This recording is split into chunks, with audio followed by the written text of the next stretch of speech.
Okay, so your sales pipeline is like a big ass funnel.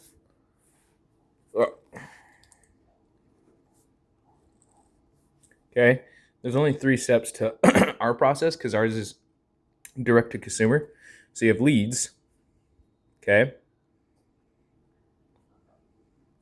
then you have prospects,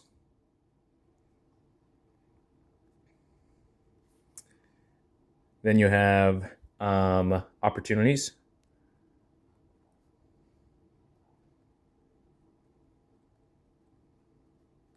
and then you have sales.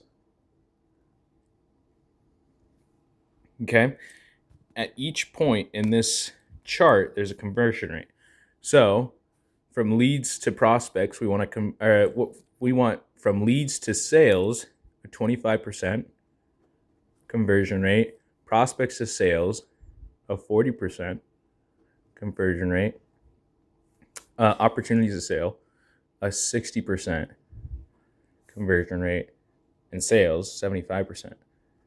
These are each different steps in the process. So the leads are PPC, SEO, like we're not using pay-per-click right now, so we have to utilize SEO a lot by getting reviews done and everything like that. But we have social media, and we have we have the website, and we have direct contact.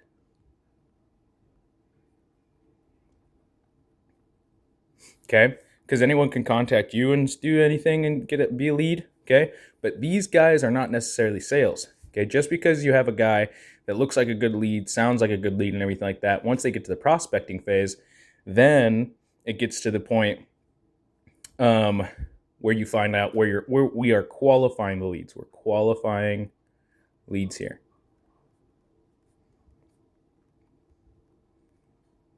Okay, in qualifying leads, we're trying to make sure we can provide service. Can we provide service?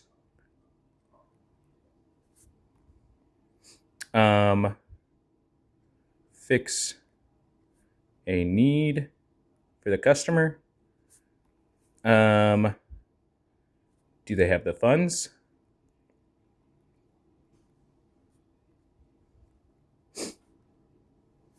Do they have, are they owners?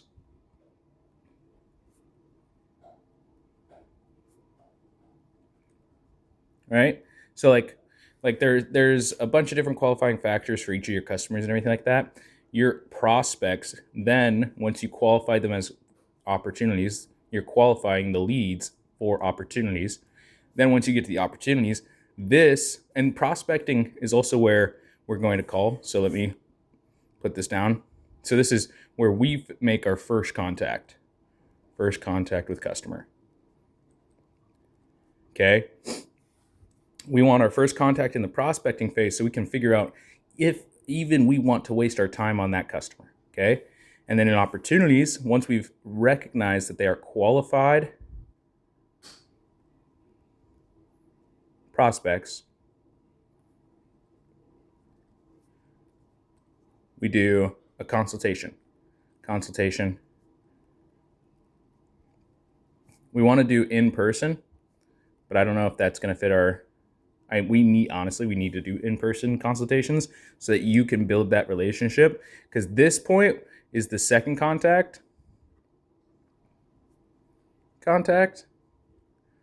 between us and the customer, where we are building. This is where we build initial rapport.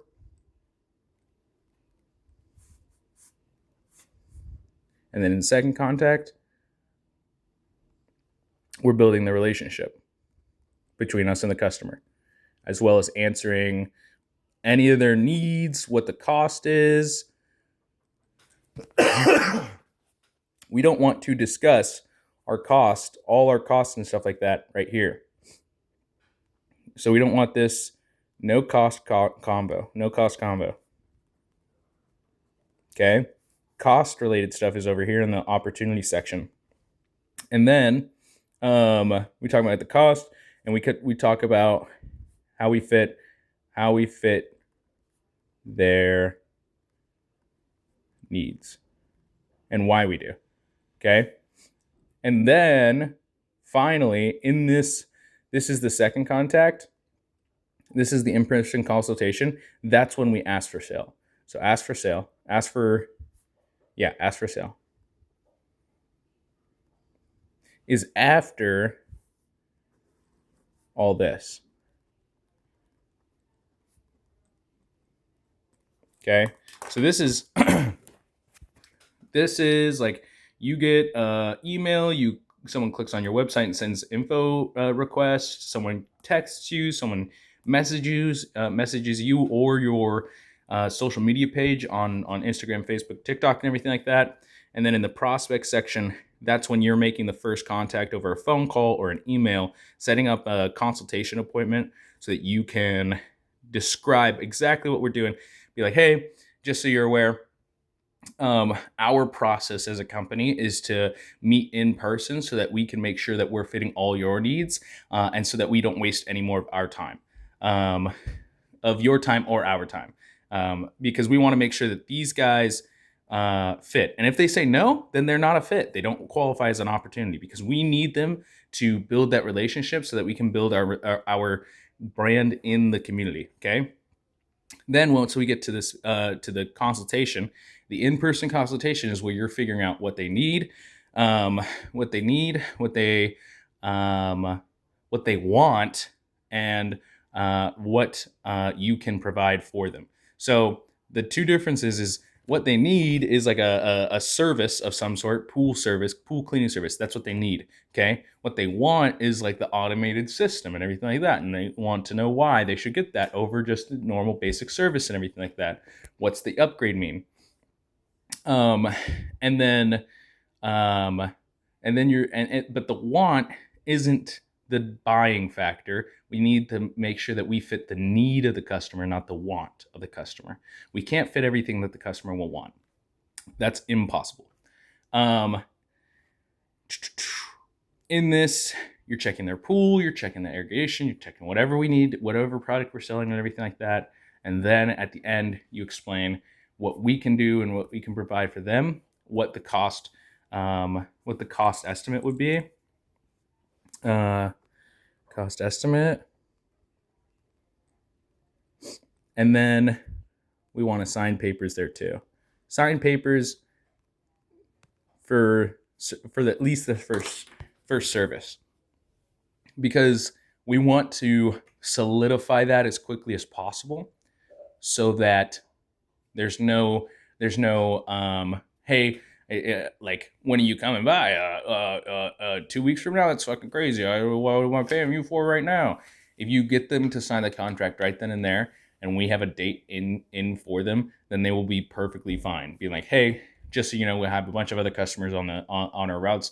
I can fit you in at the end of the week, or I can fit you in at this point in the day, on this day, and everything like that. We need to make sure all that is taken care of. So anyways, this is a basic outline of a sales pipeline, and how to go about each part.